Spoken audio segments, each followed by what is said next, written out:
โอเคพี่น้องเอ้ยเนาะมาฮอดเรือนฮอดศาลน้องปลาแล้วพี่น้องเนาะนำมาฮอดนาคำใต้มื้อนี้โอ้โตโอ้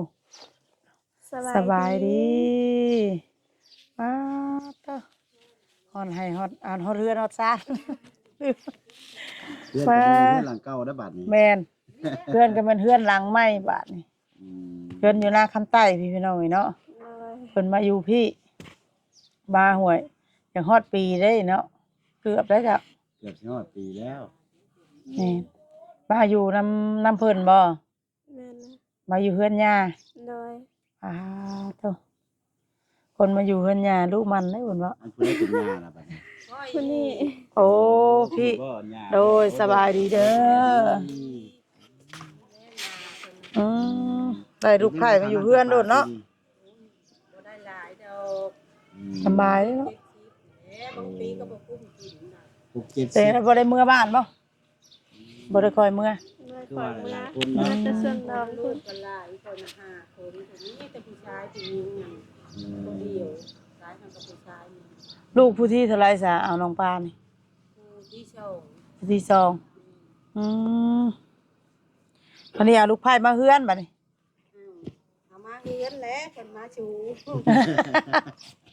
เป็นถ้าว่าสิให้คนเมื่ออยู่พุ่นแหล้ว เนาะ มื้อในยามหรือบ่จัดงานแต่งน่ะ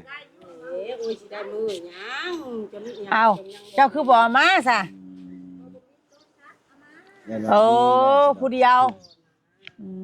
ม มีเพียงเบิ่งรถไถที่ขายนานี่ก็ปีได้กับ จังไดใบคอระบ่หรือว่าจังได เลือก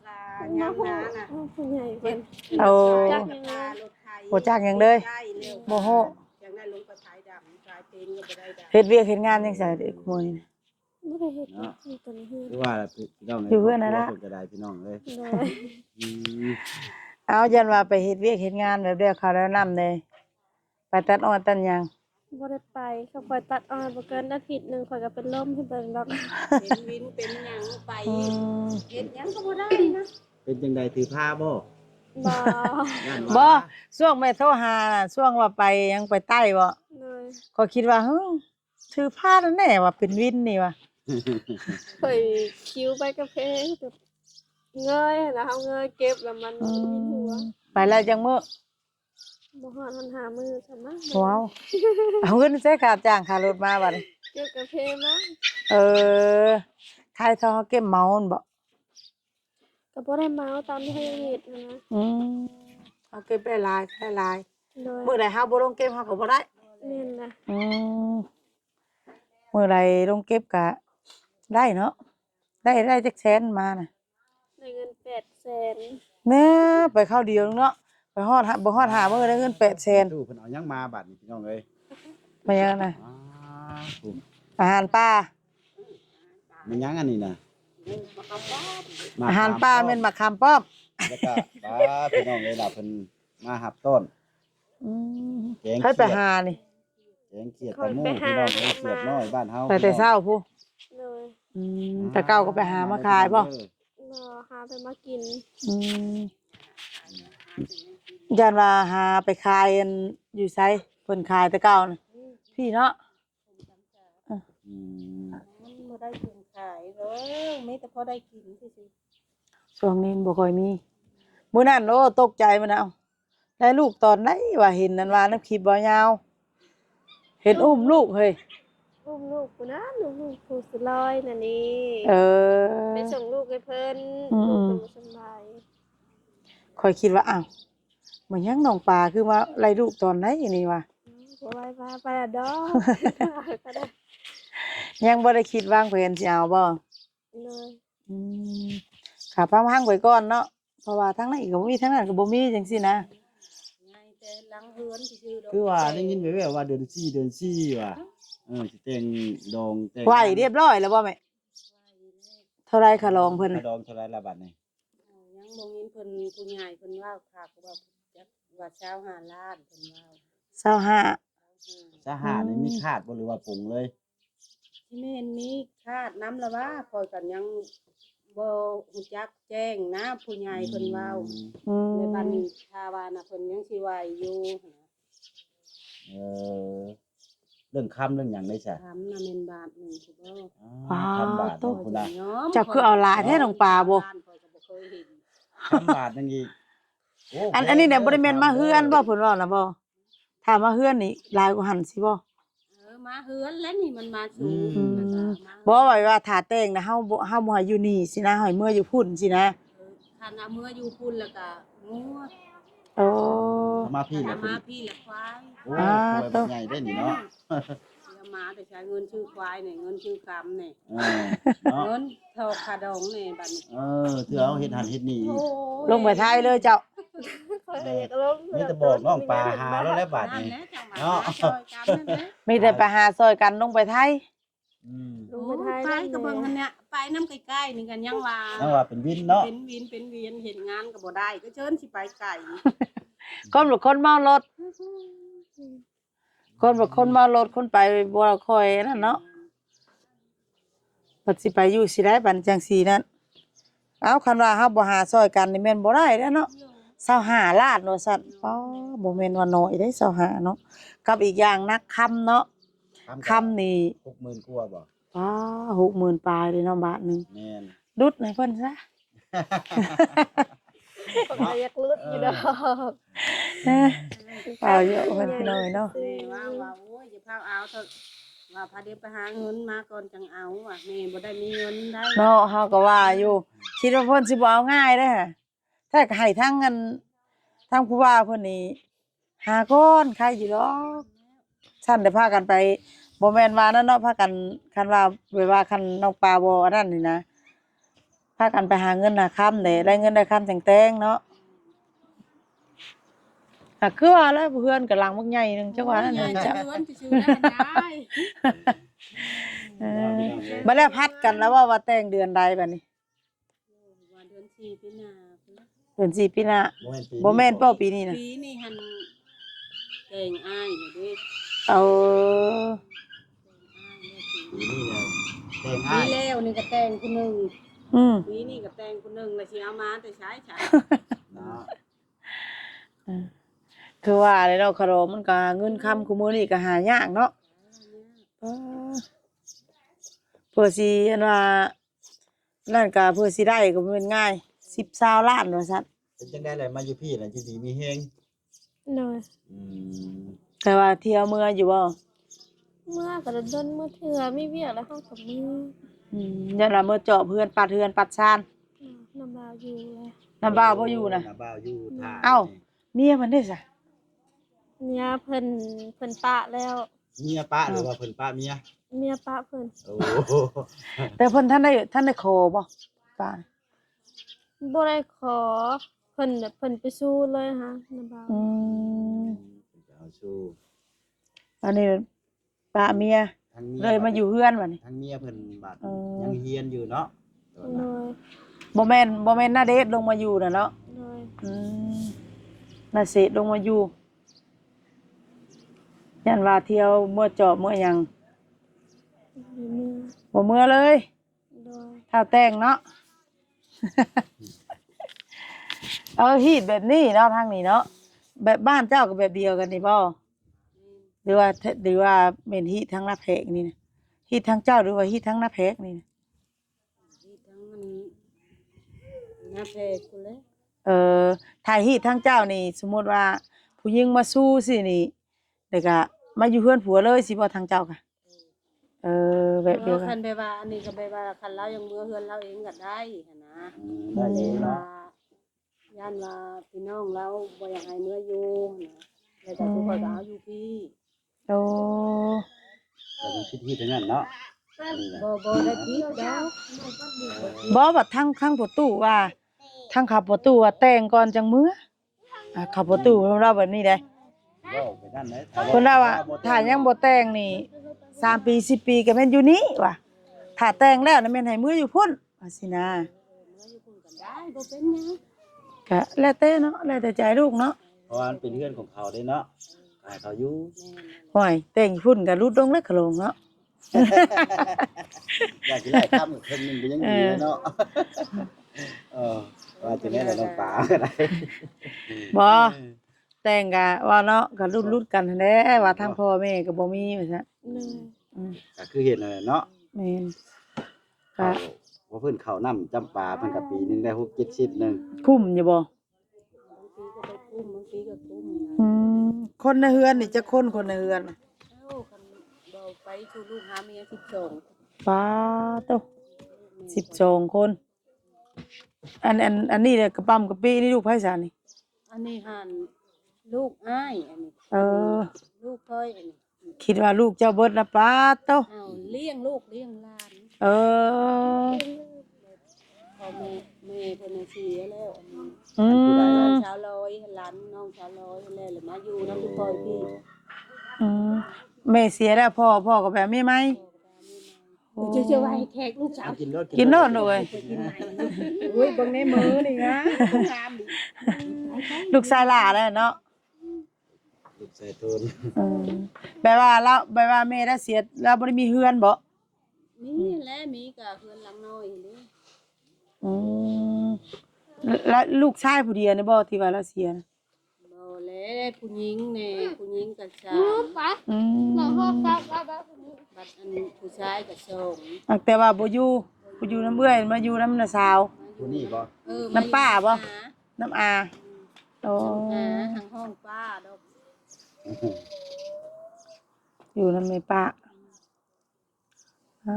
โอ้ยเนาะ แต่ผู้ใหญ่ผู้นาก็แต่เก่าก็มาอยู่พี่บัดนี้มันใหญ่แล้วก็เมื่ออยู่พุ่นเมื่อเห็นน้าซอยอันน่ะซอยปะเทาอันนั้นนำอยู่พี่ บ่ได้พ่อกันแต่โดนมาวันนี้ใหญ่กว่าเก่าบัดนี้ ใหญ่แล้วเราเป็นครอบเป็นครัวเลย เพราะว่าเฮามาอยู่ลำเพิ่นเฮาก็มีหยังก็เฮ็ดซอยเพิ่น เลย พอเฮ็ดเฮาก็เฮ็ดกันกล้าเฮาเฮ็ดได้เฮาก็เฮ็ดบ่แม่นสิว่ามาแต่นอนอยู่บ่ได้เด้ ก็ใครอยู่มันหลายคนแน่เนาะซอยกันผู้ละเล็กละน้อย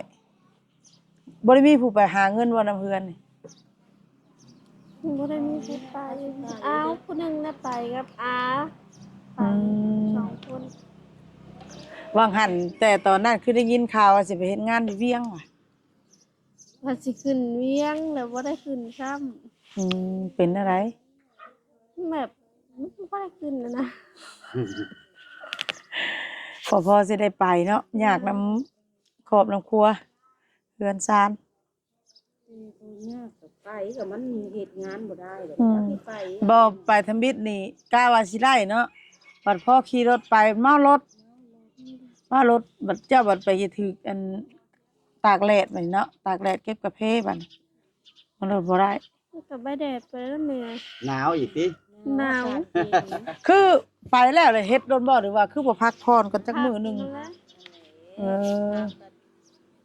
ชามที่มือน่ะก็ยังเป็นดินอยู่ไปเก็บกาแฟก็ยังเก็บบ่ได้อยู่ บ่ถึงท่ากับกาแฟอันนี้เนาะ แม่นสงสัยไว้ว่าเฮาไปฮอดได้เฮาพักผ่อนเรียบร้อยเฮากล้าว่าเฮาสิเฮ็ดได้สิเนาะ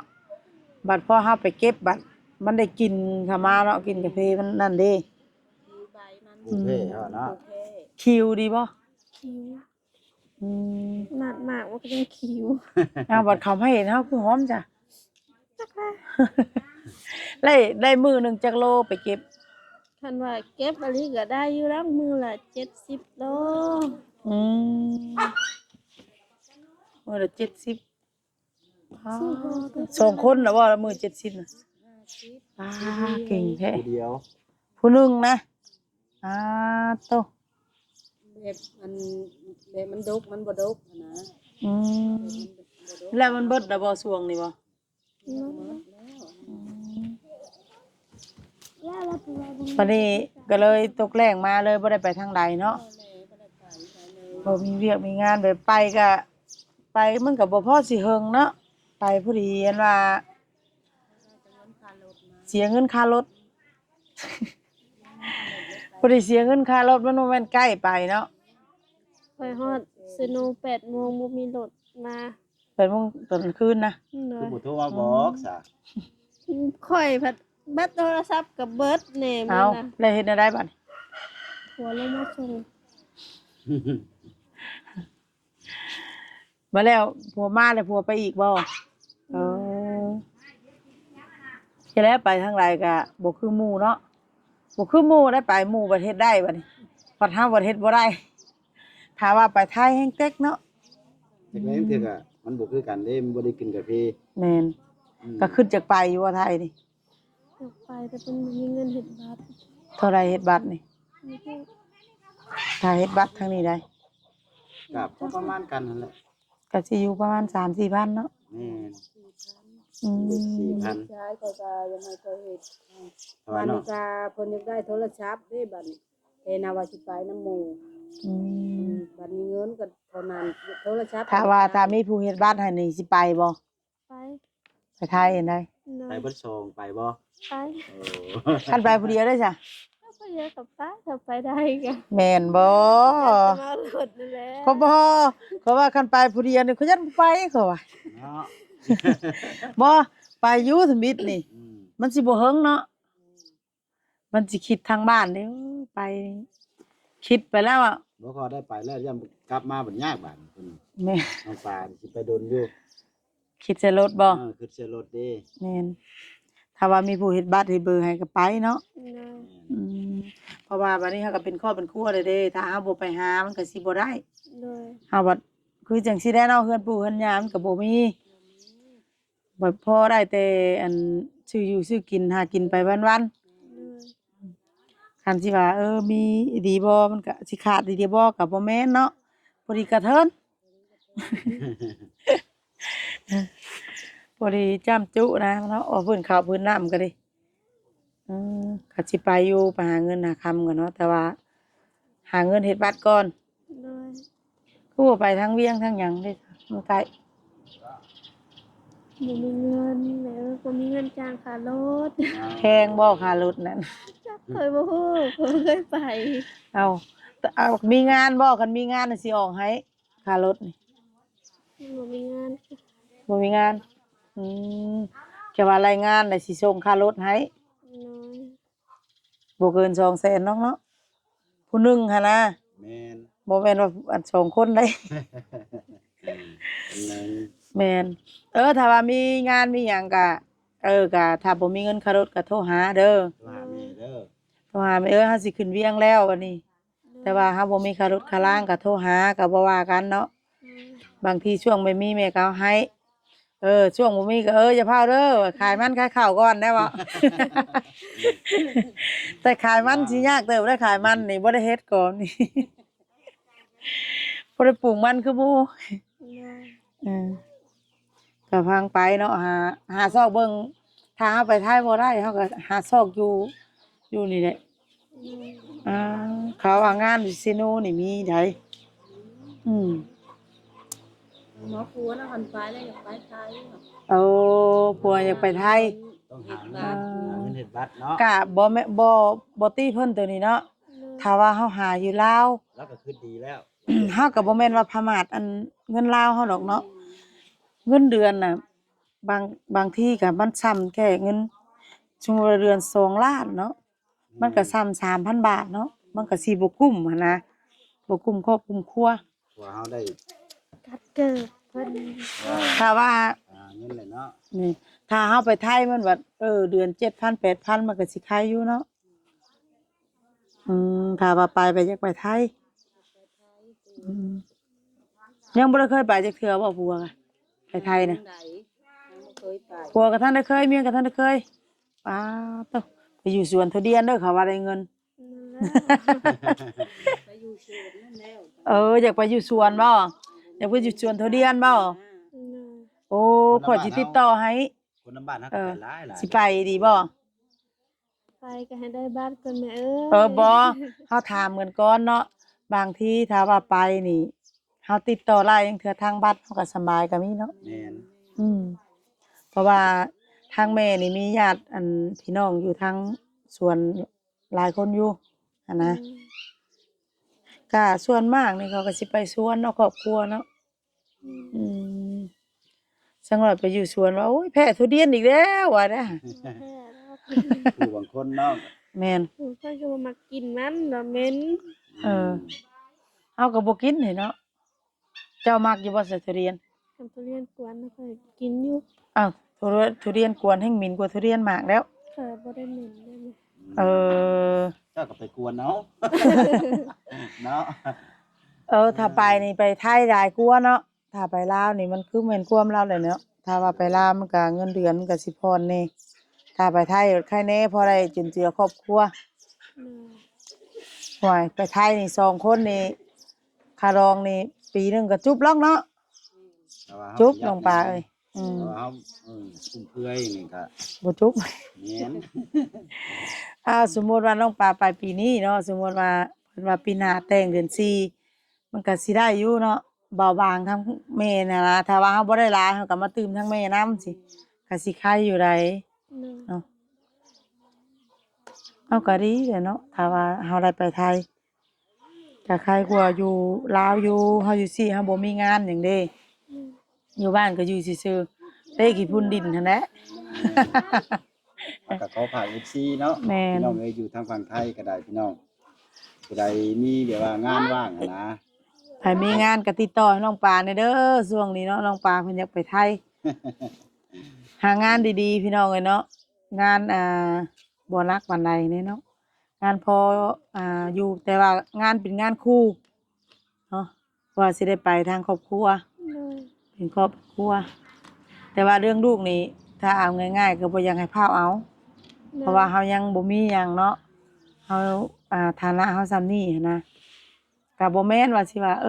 ถ้าว่ามันอยู่แล้วสิไปเอาออกก็บ่แม่นคันมันอยู่ก็เอาเลย เนาะ คันมันบ่อยู่ก็เอาไว้ก็บ่พาเอาแน่เนาะถือว่าหน้าตานี่อ้วนขึ้นกว่าแต่กี้อ้วนขึ้นตอนยังสาว คือกับย่า เพิ่นคิดฮอดกันเมื่อก่อนเพิ่นก็เลยอยากพร้อมบัดนี้เพิ่นอยู่นํกันน่ะเด้เพิ่นก็ให้ อ้วนขึ้นได้ติ ที่ก็เราก็บ่ได้ขนาดปานใดบ่ได้ถูกเรียกปานใด เนาะ บ่ คือว่าแหละ เถื่อก็ จักว่าเฮ็ดกินก็ย่าเฮ็ดกินให้กินจัง ย่ากระแทง บ่ ย่ากระแทงไหมคือว่าแหละ จังว่าเฮ็ดกินก็ย่าเฮ็ดให้กินจังนี่ย่านอยู่ มีแต่เพิ่นแล้วบางทีก็ เพราะว่าบ่แม่นหยังหรอกเพิ่นเฮ็ดกินบ่เป็นตะกี้ก็เนาะคนบ่ค่อยเฮ็ดกินหั่นนะคนบ่เคยเฮ็ดก็เลยเอ้าเฮาก็เลี้ยงเอาแล้วล่ะบ่เจ้าบ่คือบ่มีลูกสาวหลายเจ้าก็เอาลูกสาวเพิ่ม แล้วเฮ็ดกินบางเถื่อก็ย่อสู้เขากิน เนาะ เฮาพอเฮ็ดไร่เนาะอืม นี่ ไปได้ กินน้ำกัน แม่นเอาโอเคจ้ะพี่น้องเอ้ยเนาะผู้พาข่าวเพิ่นย่อมาเลยมีแกงเขียดน้องปลาไปหามื้อเช้านี่บ่ เนาะ ไปป้าจะกินข้าวก่อนพี่น้องเอ้ยเนาะสำหรับคลิปนี้ก็ไปละโดยมาเยี่ยมมายามลูกสาว ดี โดยสบายดีเด้อ โอเคพี่น้อง โดยสบายดีเบิดคู่คน